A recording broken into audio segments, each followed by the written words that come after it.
I was drilling and hit a power cable. That was a kicker for me. I was ready to throw in the towel probably after 6 months, to be honest with you. Nervous, I guess. Scared. Hey, I'm Kane Smith, the founder and CEO of Smartfix and Hypotential. This is Unlocking Business, where we have real conversations around business, leadership, mindset, and personal growth. If you've been getting value from these conversations, please take a second to like, subscribe, and follow our channels. It helps us reach more people, bring on more guests, and share more stories. Now, let's get into this episode. Our guest today is Angelo from Toptech Electrical. How you going? Yeah, good, mate. Thanks for having me. It's all right. Thanks for coming on the show. What does your business do, and when did you start? Just electrical and aircon, and started in June 2024. Yeah, okay. And what did you do before that? Worked for you. You worked for Smart. Yeah, worked for Smartfix. So what was the reason you wanted to start your own thing? More time and flexibility, and now I've got none of that. So do you have more time and more flexibility? No. So not yet anyway. So yeah, That's the plan. building towards it. Yeah. Yeah. So what is your plan then? Are you looking at getting staff? Yes. Looking at hiring my first tradesman like now. And then take it from there. And how are you finding it, trying to find that first person? Bit hard. I could probably try a bit more avenues to get someone, but yeah, I haven't really. What have you tried so far? Just Facebook and just ringing around people. That's what I've really tried. You've exhausted because we always say referrals for us has always been like the best way. And Yeah. I think we've spoken before, and you've tried that. You've almost had someone. Yeah. Like you're close to getting someone from referral. Yeah. Yeah. But then it didn't work out. Yeah, so I'll keep on.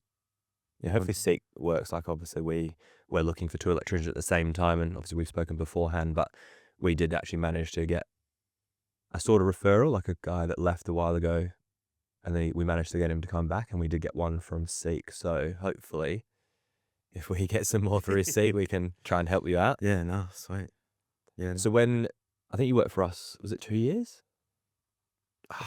Almost 3, I think. Yeah, okay. Was it 2021? Yeah, it would have been almost 3, yeah. And what kind of work did you do before that? Was it a bigger business as well? Nah, so it was like a smaller business doing like real estate maintenance, checking smoke alarms. That's about it, eh? Yeah, okay. Is that where you done your apprenticeship? No, so I did my apprenticeship at Wesco Commercial Company. Yeah, new build commercials. Yeah, So I enjoyed it, but So after then, was that the real estate kind of work, or was there something else Yeah. in between? Yeah. no, that was it. From there straight into that. Big shot coming from commercial and then to domestic. It's a bit of a learning curve, but yeah, And aircon. yeah, and aircons as well. Throw aircon in the mix. Yeah. Do you enjoy doing the aircon side of work? Break it up, or?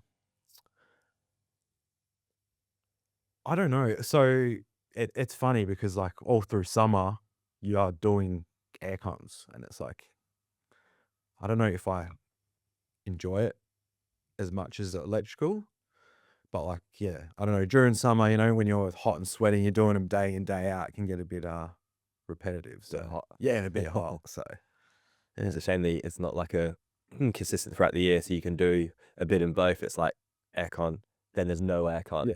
Because people just don't do it throughout the rest of the year pretty yeah, much. it's funny how that works, hey? Because like they do heating as well, but you don't get as much for the heating side. It's more during summer, the cooling. So Yeah, we do get a bit more now through winter, to be honest, but nowhere near the level that happens through summer. It's like December, January just goes insane, then it just drops off a cliff. Yeah. And then it starts to peak up a little bit through winter, especially now that it seems like it's getting colder. Or I'm just getting older. I don't know. Definitely feels colder. Yeah, I feel like every year it gets colder and colder, and same with the heat as well. Like it gets hotter and hotter every year. So Climate change. yeah, I don't know. What is it? El Nino, or something, whatever it is. Yeah. So what pushed you to actually make the jump into your own business? It's always something I wanted to do. Yeah, I don't know. I think it was just it was the reason, like, the pusher was that last week at Smartfix. I don't know, stuff wasn't going right, and I thought, I might as well give it a go myself, pretty much. And I was just like, yeah, no, Was it peak summer? peak summer. Did I tell you what? Just hit it. It was like a really bad aircon install in an apartment. I was drilling and hit a power cable. And yeah, I don't know. That was a kicker for me. Oh, I was like, sure. yeah, I'm gonna just gonna, yeah, so I'll give it a go Aircon. myself. Aircon does that to people, eh? Yeah, it does. Like, it does, Because because we obviously have had issues with other people as well. Like they don't want to do ducted all the time, which is fair enough. Now we try and like share the load. Okay, cool. You can do like 1 or 2 ducteds a week. Yeah. And we'll try and share it around because like it's genuinely an issue. Like it's hard manual labor, and I think it's usually 10 degrees hotter in a roof space than it is outside. So like 50, 60 degrees on a roof. That's pretty hot. Especially running all those ducts, and yeah, because like most of the work's inside the roof for a ducted. So It is, hey, Yeah. like 80% of it. Yeah. Say yeah, I'd say too hot for me. too hot. Yeah. What was the hardest thing for you when you first started? First started, trying to generate my own kind of work, I guess, because I started off subbing to Intelligent Homes, which was doing new builds. Quickly realized I didn't want to do that. Is that like communications cable? Comms, no, but power, Okay. lighting, yeah, comms, everything. But yeah, I think just being on site and like doing the new builds, it's a whole new ball game. Like, A little bit repetitive. repetitive, and like none of the trades care for each other. Like, you'll pre-wire your house, you'll come back to fit off, and you realize a plumber's ripped out all your cables to get to his spot, and it's like that happened constantly. It was a bit of a nightmare. So Ceiling fixers just Yeah. the ceilings, Yeah. not pulling the cables out or pulling anything cables like that. through, or yeah, getting cables stuck underneath beams, and nightmare. So when because that would obviously then you got to do the fault finding then, hey, Yeah, or just rerun it, Yeah. rerun the wiring. yeah, and then like, because it was subcontract, like, to go back and fix it, it wasn't really worth the time and money to go back and fix it. So yeah, I suppose you'd have to though, hey. you'd have to go do it. Yeah. So So how do you get your work now? it's word of mouth. A lot of the Facebook community pages. Okay, yeah. Yeah, that's about it, eh? So do you do that all yourself? Are you on there monitoring that? My wife is the one that does most of it, like tagging, monitoring, and stuff. And it comes through like the business suite on Messenger. Yeah. All comes through there. Is that because you have a business page on Yeah. Facebook? Yeah. And then that's what you use to respond to the messages? Yeah. Yeah, okay. Yeah. So I don't bother the local community page anymore in Caversham, because I feel like I've built up a bit of rapport. I'm like, me and my wife aren't the only ones tagging Toptech in it anymore. It's like a lot of other people. So try to focus on more of the surrounding areas, a bit close to home. So would you call yourself the king of Caversham? yeah, definitely. And the title. Yeah, yeah. Well, it's good because like I'll get a phone call and they're like, "Oh, they love you on that page, mate." Blah blah blah going on. So yeah, it's really good. That's your local area. Yeah. How good is that? Yeah, exactly. Stay local. Yeah. I wish there was enough work to keep you all busy there. Wouldn't have to travel, but yeah. So when you do find that electrician you're looking for, how are you do you have enough work to keep them busy as well? Yeah, so probably me and him, definitely 2 or 3 days each, I would say. Like, not booked out, but probably steady enough. Yeah. So then I assume you would just make sure they're fully booked 5 days a week, and then that would free you up time to figure out how you're going to get the extra work in. Extra work, yeah. You had to go to site to do more quotes and stuff like that. Yeah, that's it. So Do you go to site to quote at the moment for everything? when I can. Yeah, so what I usually do is I'll obviously like be on the tools throughout the day, and then I'll try to book the quotes at the end of the day, Yeah. like on the way home or something. But sometimes I just can't get there. Yeah. And I find a lot of people would prefer like a price over the phone. I don't know. It's like, I don't know if they're price shopping or not. I do get a lot of kickbacks asking to come to site to quote. So Yeah. Okay. Yeah, we do too. So I think people do either price shop around or they don't want to waste their time or they think it's easier just to price on the phone. yeah, So we just have a bit of a spiel where we explain that when you come to site, every house is different. Depends where you want the PowerPoint, where you want the aircon. I had one literally yesterday because we usually turn them away completely. yeah, But obviously with a slow time of year, our new process as of this week has been if they call us and they just flat out refuse us going to site, yeah. so we'll make a job booking, get all the information, then task it to me, then I'll call them. I had one exactly yesterday. It was an aircon install that he wanted. It was I think it was a townhouse that was like side by side, so it was like no access. Yeah. There was an outdoor area, there was a pool. He didn't want the outdoor there. Has it got on the roof? It's like how are you supposed to quote that over Over the phone? So Yeah. gave an approximate. So this is subject to us coming to site because I don't know where your switchboard is. I don't know if you got. I did have a look on realestate.com Yeah. to see the photos, but That's handy, that site. very handy. Yeah. There's measurements as well because he said, "Oh, I was thinking about that location, but I don't know if it'll fit." And I was like, "Me neither." That's why we need to come to site. Yeah. So for him, it was a rental, so it was a little bit difficult. But Okay. Yeah, so it's a workaround. ideally, going to site is the way to go. Yeah, I think so too. Win a lot more on site, I think. Yeah, definitely. Yeah, 'cause we've spoken about this before with Facebook. Hey, I think you were quoting when you done some meta advertising, you priced a lot over Messenger. Mm-hmm. How did that go?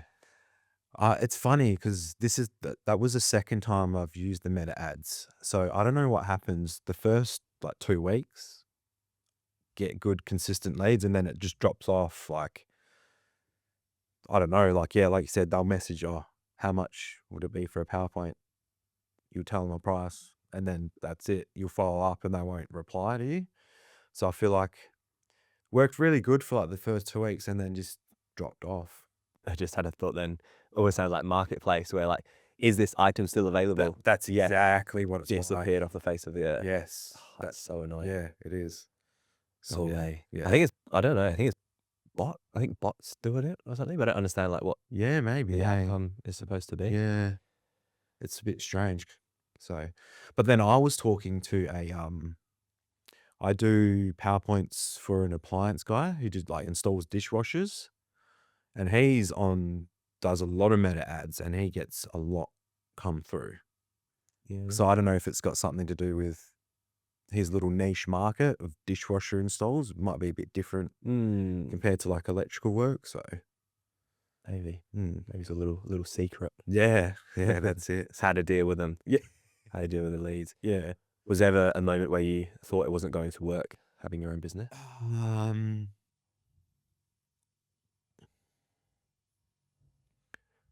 There was a point where I just hired my apprentice. I still wasn't doing any of my like private work. It was still subcontracting, and I don't know. I wasn't making any money or anything, and I just thought, is it really worth doing this? I was ready to throw in the towel probably after 6 months, to be honest with you. Yeah. Okay. But yeah, then I started generating a bit more work. Probably wouldn't have helped me calling you every few months to see if you wanted to come back. Yeah, yeah, that's it. So, but I did tell myself I'll give myself a year. So before I made any like rash I think decisions. you have to. Hey, like the first year, it's always going to be hard. Like no one knows what they're doing. Like it's just winging it. Pretty hard. So as long as you've got people to speak to, I suppose, get advice where need be, or like when you have those moments, do you have people you can call and say, just have an honest conversation, and they can push you back into what you want to do? Or Yeah, a little bit. Like my wife's pretty good like that, and then like now I've got like you and stuff like that. So yeah, no. Ryan, yeah, he's good. Sometimes he's, and then yeah, like, and that's the other thing. Like when you first started out, I felt like I was alone. no one to talk to, no one to ask Mm. questions. Because obviously coming from Smartfix, quite a big team, and then leaving, and then you're by yourself. Yeah. It's a bit I hard. suppose even, not that you really need, but even for like, I suppose tech advice Yeah. and that kind of stuff, Yeah. like we'd Yeah. call Keeley, Yeah. oh, you got a Keeley job, or That's roof mount, welding, gas, like do you speak to anyone like that? When you, I suppose when you left Smartfix, did you still speak to guys for anything like that? Little Or bit. did you feel like it's Keeley mostly. Yeah. And then Bromley for Yeah. like the other aircon stuff. I think that's good because everyone, well, we have a solid team, so everyone, like, no one's gonna get funny when people leave. Like, I find that really weird when people go wild when someone tries to leave. But Yeah. Perth's so small, and like there's enough work out there. Yeah. For everyone. Hey. Yeah, that's it. Tons of work out there. Yeah. Was there a moment where you thought everything was going to work? Recently, probably Christmas just gone. Workload picked up tremendously. The apprentice left. I didn't have to pay for him. Yeah, good quality leads, good paying jobs. Probably up until that, yeah, like you said, like start of April, started slowing down for me. But yeah, I built enough money in the banks. I can like finally see the light at the end of the tunnel kind of thing. So Why do you think December picked up for you? I honestly have no idea. I think it was just like, because I remember like last summer had no really air cons. I didn't really have, my name wasn't really out there. So I don't know, maybe coming this summer it was a bit different because I legit was doing air cons for like 3 months straight. December just gone. Yeah. I was going to say as a joke, was it aircon? Yeah, it was all air cons, but I had a good couple leads come through, so that was good. Yeah, and obviously we had the workshop Q&A last night, and we were talking about how April every year for us statistically is just terrible. Yeah. Like public holidays, school holidays, and everyone in the call I think had the same effect. Yeah, everyone I speak to, is like, yeah, it's a bit because the leads slow down, conversion rate drops off, still got the overheads to cover. Obviously, like you said, you don't have the apprentice, so you managed to, I suppose, save there. It's another thing we've been speaking about recently is, I know you hired your apprentice as your first employee, and we've been speaking about this with everyone. What do you think is the right way to go? If you was to start again, would you hire an apprentice first or a tradie first? Definitely a tradesman. What's your reason? The apprentice is good, like for an extra hand on site and stuff, but with a tradesman, you don't have to teach him or baby him, and they can go out on their own and actually generate you more money, I guess, essentially. Yeah, I don't know. It didn't work out for me, the apprentice, straight away. So I think You had it for a while though, hey? yeah, about a year and a half. Yeah, okay. So how far? So you said you started in 2024? Yep. You said what? You're almost 2 years, or you've just gone over 2 years? Just 2 years. Yeah. Yeah. Okay. Yeah. So it's a decent amount of time to still keep an apprentice. Yeah. It was good, but just, yeah, I don't know. Like, Do you feel like it forced you, obviously, you to be on the tools all day, every day because you had to? Yeah. Because you had that responsibility of, I need to make sure he's busy full time? yes, that was another big thing, actually. Yeah, I felt like I had to be busy, like 8 hours of the day on the tools. You couldn't just have a random day off Yeah, here. like say tomorrow, if I really wanted to, I could not do any jobs, spend a day on the computer and do stuff like that. So, which I couldn't do when he was there. Because like you said, you're not supposed to send apprentices out on their own. So if I wanted to do that, I couldn't be like, here's a van, go do that. So they're not too happy when you ask them just to come and do your gardening for a day while you're inside in the air-conned room doing your work. Yeah. No, so at what point did you realize you wanted more than just working by yourself?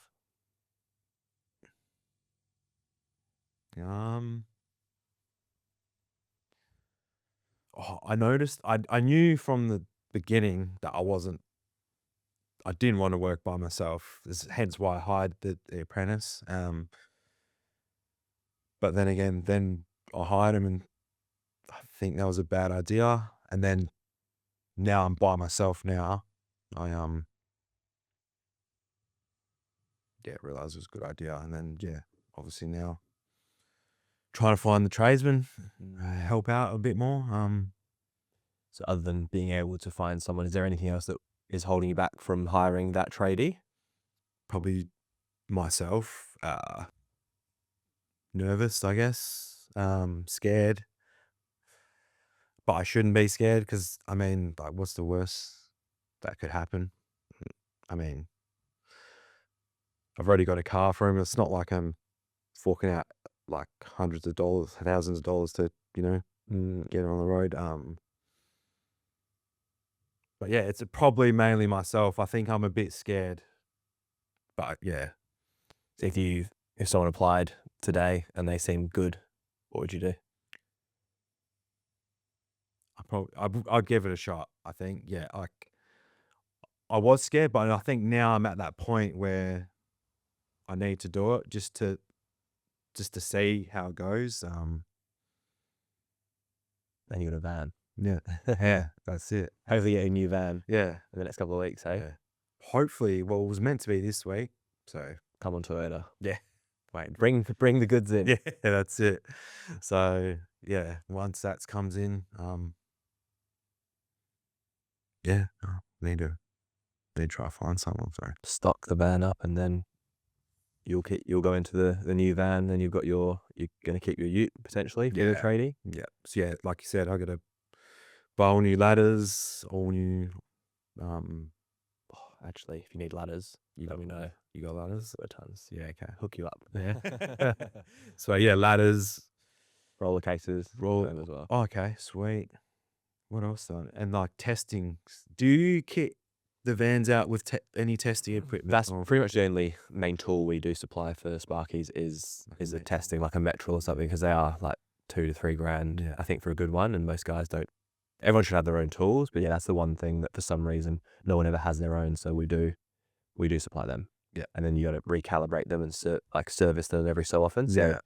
obviously we're responsible for doing that, so we just have to make sure we do that. But Yeah. Okay. yeah, I can't remember what the brand is of the new ones that we use, to be honest. Yeah. It's very similar to like the actual Metro one. Oh, he's not using the Metrals anymore. Don't think so. Yeah. Nah. Okay. I'll find out what we use. Yeah. Just comes down to Is it pricing? obviously thing? pricing, and it needs to be good enough, because there's certain brands, like you go out there and look at the big brands, and they're obviously like double, triple the price. And because we have to buy so many, sometimes we're like, nah, we're just gonna buy the cheap one. It doesn't last as long. Like, we'll just replace it. But yeah, so far so good. Yeah. Most guys look after them, say no, like, you know what I mean? There's nothing worse than getting like false readings, because then this stuffs your job up. So the guys look after them. That's good. Yeah. Okay. What didn't work for you that you thought would have? What didn't work for me? What I thought would have.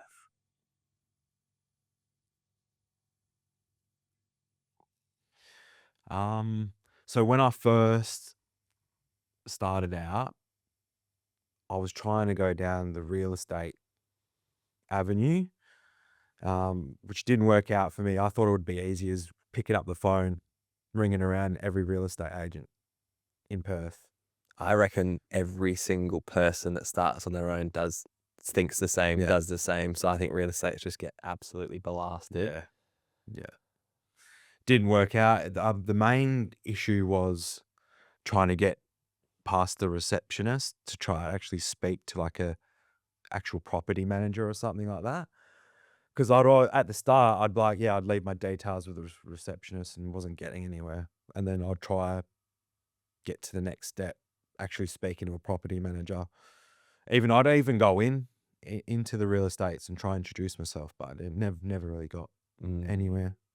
I do think that's why I think a lot of people do the same thing. Yeah. So I think for them, I assume they would go off either referrals or people that they know of previously. Obviously, they're very price orientated because they have to be because of the homeowners. Yeah. But I think you said before, you've got a good contact. You don't have to name what school, but within like schools that you might be able to get like another school and you do the maintenance there. Yeah. So I am doing maintenance for one school and like a camp as well. And I was doing it for 2 schools, but I haven't had anything. They got a new BDM and stuff, so it's a bit up in the air. And yeah, hoping to get another school. And also there's some hotels that I'm doing a bit of maintenance work for. I'm hoping it's just one at the moment, but I'm hoping to do a couple more. Yeah, right. Um, I suppose that is a risk factor as well. You just said then, like, they got a new BDM and then you could lose everything. I think that's the same with real estate and people. Like, if you do get a lot of work from one or two, and as soon as that property manager leaves, goes somewhere else, they bring someone else in that's got their own sparky, you could lose everything overnight. So there's obviously pros and cons to doing real estate work. not trying not put all your eggs in Yeah, that kind of thing. yeah. Yeah, because like I said, like the only real estate I got was for ones that I've previously worked at for previous companies Mm-hmm.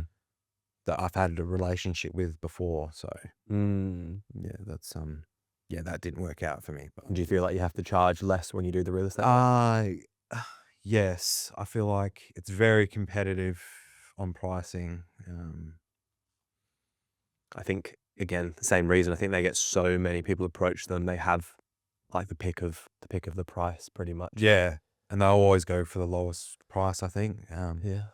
Based on my experience. Until they get bad, so use someone until they stuff up. Yeah, they'll and then move on to the person. next one. Yeah. Mm. So Do you think they should just pay more, get a better I think so. trades? Maybe. Pay more, maybe build up a bit more of a relationship. Mm. Yeah, don't know. What do you want your business to look like in 5 years? In 5 years, hopefully me off the tools, maybe in like a little workshop somewhere. Yeah, just managing the business. How many vans do you think you'd need on the road to be able to Probably be able to do that? maybe 5, 6, probably. Yeah. Are you happy doing the administration work yourself, or do you think you'd have someone that would help out in the office as well? So next year, when my son goes to school, my wife will be helping with like the admin side of things, Yeah, okay. which will take a bit of a load off me. It won't be much. I think it's mainly going to be to get like branding out there on social media. If that's what she really wants to do. So Yeah, okay. I'm not doing it, so I guess she can give it a go. How do you think it go working with your wife? Um, This is going to go It's live. a so bit, yeah. Say the right thing. No, we usually get a lot. Like we usually work together pretty well. Like at the start, she was helping out a lot. But yeah, we'll see how we go. Does she have like a marketing Not background? really, Just no. enjoys it.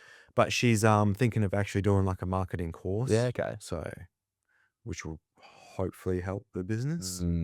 Definitely. Like this, we've been talking a lot about social media recently, and like Mitch, who I think you know of, the carpenter, Yeah. that's with us. He started on his own, and he's getting really good results. Yeah, A lot of it's like him being filmed, so yeah, you right. have to do that. Get your wife to come to the site and film you do Yeah, walkthrough videos. yeah. I might have to get a photographer out and yeah, no, I don't know. Maybe eventually. We'll see how we go. Yeah, we get there. Yeah. All right, should we turn the table? What made you start out on your own? Any reason? Pretty similar to you. I was a bit over the company that I was working at beforehand. Yeah. And I just thought it was really fun. Like, bought my own vehicle. I bought a Holden SVP6. Oh, yeah. That was like the best work vehicle. It was a nice car to drive. Yeah, yeah. And I'm pretty neat. So I had like all the boxes and little ladder drawers. I like built a shelf and everything. So it was good fun. Like, I just loved the change. Yeah. I had no plans on like growing a big business. I just had no intention of hiring anyone. Yeah, that was going to be my next question. Yeah. Did you just winging it at the start or? Yeah. Yeah. It definitely winged it for, I think I'm still winging it now to some degree. That's it. It was good. And then obviously brother Finn was an apprentice at the time. So it was like super convenient and easy for me just to bring him on. Yeah. And yeah, Just it's escalated from there. Yeah, okay. What was the reasoning for hiring, like, to make your life easier, or was it just I don't really know. you just thought, I think, I'm gonna do it, or yeah, I think the biggest thing for me, it was like, it was super convenient. yeah, And from memory, Finn was, he was doing new builds. I think he was a little bit bored of doing the same thing over and over again. yeah, So it just worked out. Like, I remember when we first started, we obviously I had my car, which was quite a nice like Ute, and then we always joke about it. We actually drove down we found a van online. yeah. I can't remember what year it was. It was old. It was a Toyota Town Ace, Oh yeah, ancient. yeah. So we went down and actually picked it up from a car park in Frio. And it was like someone that was traveling around. It was like $1,000. Had like tie dye, like curtains in the back and everything. And Like a hippie van. yeah, it looks like a hippie van. Yeah, So we left the tie dye in there. Then obviously we done all the stock around it. And it was pretty funny. yeah. But it didn't last long, that vehicle. Nah, No. broke down or something. Or Yeah, broke down the freeway. I thought Oh, really? Finn was just trying to get out of working that day. But nah, the engine was on fire. yeah, that's it. I think it's more of a convenience thing for me of More of a being able to hire him. But then I was like, oh, this is fun. Then we hired the second person. Then I think we were like between 4 or 6. Then I could spend a lot more time in the office at home. We didn't have kids at the time. So yeah, I love working from home. Yeah. Setting up all the systems like Service Made and the phone system and advertising, that kind of stuff. I really enjoyed that. oh, that's good. Have you noticed it being a bit harder now that you have kids, or Yeah, definitely. So yeah, I work from home, and then we did get an office, like I think maybe in the second year. yeah, So I definitely couldn't work from home with kids now, like all the time, because for me, you have to separate sometime. But yeah, just running business in general, kids, as you know, it can be yeah, interesting. But yeah, having that flexibility of working for yourself as well is helpful. yeah, definitely. You can do those school drop-offs and pickups Yeah, sometimes, or kids' carnival days, yeah, and Mother's Day stalls. We went to, my daughter went to one the other day. yeah, yeah. I feel like they like seeing you there as well, Yeah. which is good. Was there anything? Was there a moment where you thought, I'm just gonna throw in the towel, or Not really. I No? don't. Nah. No, we had a point. Obviously, the end of last year, we had to scale back significantly. So there was points where I thought we might have had to, just from a financial point of view. Yeah. Got quite scary for a while, but Oh, really? Yeah. we managed to turn it around, and now we're in the best position we've ever been in. We're like a third of the stress, third of the Yeah. Okay. people. Do you have any advice for people that are looking to maybe go out on their own? Or I'm trying to think. I mean, there's obviously advice I sort of try and give, like, to go out on their own. Like we obviously have guys that sometimes leave Smartfix because they want to do their own thing, and like it happens like on a regular, maybe a couple of times a year. We'll have a good person that's been here for so long that will leave to go on their own. And again, we don't, like, I would never burn any bridges, so we always like, no worries at all. Like, if you want to come back, let us know, or yeah, we'll keep in touch. yeah, That obviously happens a lot. So yeah, advice would be, just make sure you're all over the customer service point of view, because that's everything. If you don't have customers, you don't have a business. Yeah. Just do the right thing. Don't undercharge. That's a massive one. Yes. I know we've spoken about it a few times, and we actually done some videos yesterday of me reading through some Smartfix comments, and it's just embarrassing. Like, people, I think 1 in 5 businesses fail, and I think people don't understand how much they need to charge to cover costs. Like, people don't know their numbers. Yep. Like, did you learn that at TAFE? Did you learn how to check your P&L, your balance sheet, No. making a budget? Still trying to learn all that now. So I honestly have only really started doing a proper budget sheet in the last like 2 years. yeah, okay. And we're like 8, 9 years into a decent sized company. Yeah, Like, no one teaches you. yeah. I did have like a little rates calculator at the start, but even still trying to put all that information like in the spreadsheet to like, it's still a bit That's of a the hard nightmare. part. Yeah, It's it's like, figuring out, like, you'd have it, if you use Xero or whatever, you'd have it somewhere, but it's figuring out what is the recurring cost? Why does that change? Like, there's so many things you have to think about. yeah. And like you were saying the other day, when you're on Xero, you're like, oh, maybe check it after the the month, talking about net profit and stuff like that. Like, it's not always really accurate until it comes the end of the month when you're paying all this money out. So Exactly right. Yeah. So for us now, we know like the end of the month, if it's the 30th or whatever that date is, we normally need to leave it like 1 or 2 weeks after, because then you need to wait for the wholesalers' invoices to come in, or the statements, all the other bills, make sure that's put in there correctly. It's got to be in Xero correctly as well, so you understand where it's sitting. Yeah. And that can take time. And obviously, if you don't have any experience in accounting, like, it's hard. Yeah, definitely. Like, obviously, having a good bookkeeper, like, you need a good bookkeeper, Yeah. then an accountant as well. But Yeah. you have to understand it yourself to be able to then think about, like, can I make that next hire? Can I actually afford a van? Yeah. It's another thing, like in our Xero, for some reason, it doesn't calculate the vehicle repayment costs. It only calculates the interest, which to me is mental. Like, you need to know and factor that in. So now, like, we know that we add that in manually. Cool. No, this is what it costs us weekly to run our to repay our vehicles. Yeah. Yeah. Okay. Public holidays as well. Yeah. Okay. There's another thing that people, I think, seem to miss out on, is you need to factor in that I think there's 10 public holidays each year. That's 10 days of no money coming in. Yeah. Unless you do obviously call outs, which we don't do anymore. So that's, that's a lot of money. That's a lot of money. Yeah. Like, for us, it's, I think it's about 35K a month on average over a year is what we have to cover, because we know we're going to lose that because of public holidays. Oh, really? Yeah. And that's why April is so hard, Yeah. because I think there's 3 Anzac Day and 2 for Easter. Yep. And there's a 5. So every 3 months, there's a 5 pay cycle period. And April is one of those months as well. So I could imagine that being a bit of a cash flow issue. 100%. People like your size, businesses like your size. So now we got a bit better idea. We can sort of forecast ahead. Like, we know April's coming up. What could we do about it? Like we spoke about last night, we do a lot more email campaigns, like a bit of SMS marketing. We will reach out to existing clients to say, hey, like, it's just been through summer. It's a good time to have your aircon service before it comes into winter. Then you can use it for heating, because aircons do fail if they run them through summer. If the aircon's old, like it often happens when they go to heating, it doesn't work. Yeah. Again, had one yesterday. Yeah. She used it all through summer. Went to go into heating, it just doesn't work at all. Yeah. Okay. Don't know why. Yeah. But do you know why? Why does it happen? I don't know what happens, but Ask I him. know what Ask I'm him. doing. Yeah. Yeah. No, that's a big one about the undercharging.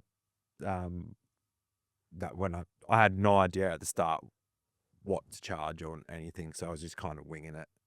What was your hourly rate when you Oh, first thought about it and started? When I first started, I remember my first job I quoted was at $100 an hour. I was gonna say it's like a thing like 110 an hour. Yeah. It's like the thing everyone thinks you got to charge, but that's just crazy. That's ridiculous. Yeah, I quickly realized that's not the way to go about it. So, but even then, like, you raise your prices a bit, like, yep, all right, not 100 in it, it's 130. Still not enough, and you're still raising it. It's like gradually increased it to now where it's like, got good money coming in, can afford Pay to the bills. pay the bills, buy a van and stuff like that. So I think what people think is, like, if I was charging like $300 an hour, I'm telling customers that, the customer's thinking, you're charging me $300 an hour, and that's how much money you're making. Yeah. I think that's like the whole mindset, but they don't, like, you got to understand there's the whole business behind it. It's not, I'm not taking that home. Yeah. That's crazy. So Yeah. I think that's what most people do as tradies that don't understand that. Again, you don't learn this stuff through TAFE or your contractors. So we actually had a story the other day. This is an interesting one. So we had someone doing I think that some of the last blocks at TAFE. We had a TAFE lecturer talking about pricing. Really? Yeah, so they made a comment about Smartfix, which I thought was really quite funny. Yeah. Okay. Yeah. You know who I mean? Yeah. And then they were talking about what they charge. Yeah. And it was ridiculously low. Yeah. So that's the kind of people that are training our tradies and contractors to then run their own business. Like, that's a big issue in my opinion. That's a big issue. I think so too, because you're setting them up to fail, really. I mean, yeah, like it might be good at the start, but like it's not going to go It anywhere. might feel good, Yeah. and that it won't last. Like you might get through a year, maybe 2 years Yeah. undercharging, then you get your tax bill at the end of the year. You're like, oh, I haven't got tax away, which is another thing. Yeah. But that's a biggest. Yeah. I can't believe that. Yeah. Okay. That's But yeah, that's why I'm starting Hypotential, yeah. just to try and help people. Like we've got a lot of experience through the highs and lows of running business. Yeah. And yeah, trying to be able to help people, because once you know all those things, I think there's a lot of things that are unteachable lessons. So there'll be things that we tell people, and pricing's a hard one. Like I've spoken to a lot of people that charge like $80 an hour, 110 an hour. Yeah. It works for them. Sometimes if they've got consistent work from certain places, like you can survive, but you can't really like grow. You definitely can't grow. No business growth. like that. Yeah. There's no opportunity, because you then, like I was talking before, it's risky. You taking on a tradie, but if you're charging 110 an hour, that's even more risky, because you have no surplus cash in case you hire him. He's terrible. You keep him for 2 weeks, have to pay him out a week's notice. Yeah. That's a lot of money if you have no surplus cash there. That's it. Then it flows on to the customer. Then they get a bad service because you're now stressed, panicking, like rushing through their job because it's cheap and you need to get to the next job. Yeah. So then their job is rushed. So obviously, like customers wouldn't really understand that if you tried to justify it that way. But Yeah. again, like we win 60% of all our quotes, 50 to 60%, which is quite good. Yeah. So people have no issue paying Yeah. for a good service. Yeah. I think that's important. Oh yeah. So when at the start, like I was I think, was it you that I was talking to you about? No, I don't think it was. I was speaking to someone, and another electrician, and he goes, well, he was speaking about, oh, I charge $3.30 an hour, and I'm like, that's a bit, a bit expensive. And he's like, have you ever paid for electrical work? That's what he told me. I'm like, no, not really. So then he's like, how do you know what's expensive and what's not? So I was like, that kind of put me in my brain. I'm like, yeah, that's true. Like I never really have. So I don't really know, what the price of something's worth if I've never actually had to go Yeah, that's a good shop around. That's actually a good way of thinking about it. Yeah. Have you ever had a plumber come out that you don't know of? No. So What have you had? Any trade service you got? Hey. That's actually Aircon people before I knew aircon. Yeah, that's the only really. Obviously, you probably don't remember that. Do you know what you paid and what for, or no? $650 for a back-to-back. Labor only. Labor only. Is that expensive? Cheap. When you back then though, did you think it was expensive when you didn't? No, not back then. I thought that was cheap. Still. How long did it take him? Couple of hours. I wasn't there. My wife was there. Yeah, but probably Like now hours. you could do a back to back in 2 hours. Yeah. That's $3.30 an hour. Obviously, I don't know whether that's inclusive of materials, but I assume not. But yeah, nah. so I know that's obviously what the big retailers, they obviously sell aircons from their shop, and then they'll use subbies or contractors to do the installs for like $440, $660 for back to back. Yeah. Which obviously to me that's crazy, because not all the jobs take 2 hours. So we obviously charge more than that. But And not even that. Like there's quite a bit of materials that you still use, like the copper pipe. Like that's expensive. Isolators, brackets, and all that stuff. Like cover. by the time you buy all that, what's left in the job? Like $400. Like, you know what I mean? It's not much money in it at all. They had one this week when I went out. It was the same aircon I mentioned before. So I gave her the price. They obviously looked into it. They've gone into a shop. I can't remember which one. They found a similar aircon, the same size. But they've obviously just seen the price of the unit. They're like, yeah, but there's still all the rest of it. Like it's, like you said, it's the copper pipe work between the indoor and the outdoor. It's the isolation switch. It's the RCD and the switchboard that we needed to replace. Yeah. New wiring, because we don't really like using the old interconnects. Like, Yeah. it's not really worth it. Yeah. She's like, oh, well, how much is that? And I was like, well, it's still going to be like $400 just for the consumables that are needed. Yeah.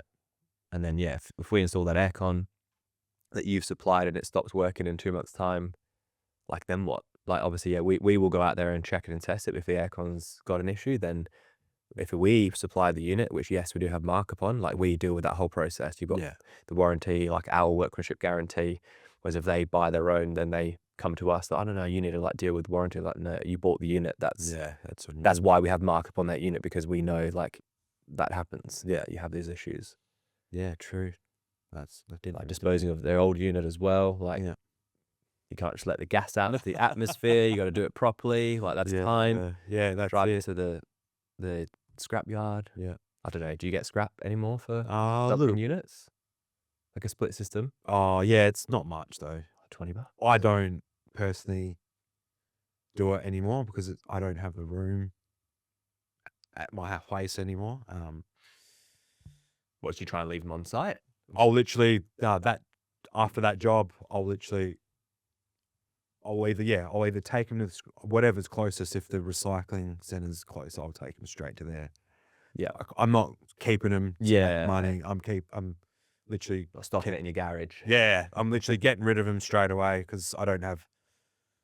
Obviously before, when the garage wasn't set up as a workshop, I had the room, but not anymore. So I try to get rid of it straight away. All right. Anything else you want to go through? No, I think that's about it. Cool. About it.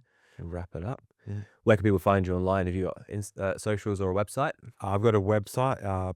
It's toptechperth.com.au. Nice. Thanks for coming on. No worries, mate. Thanks for having me. Thanks for tuning in to this episode of Unlocking Business. If you've enjoyed this conversation, please take a second to like, subscribe, and follow our channels. It really helps us to bring on more guests and have great conversations. If you'd like to connect with today's guest, the details are in the description below. I'm Kane Smith. I'll see you on the next one.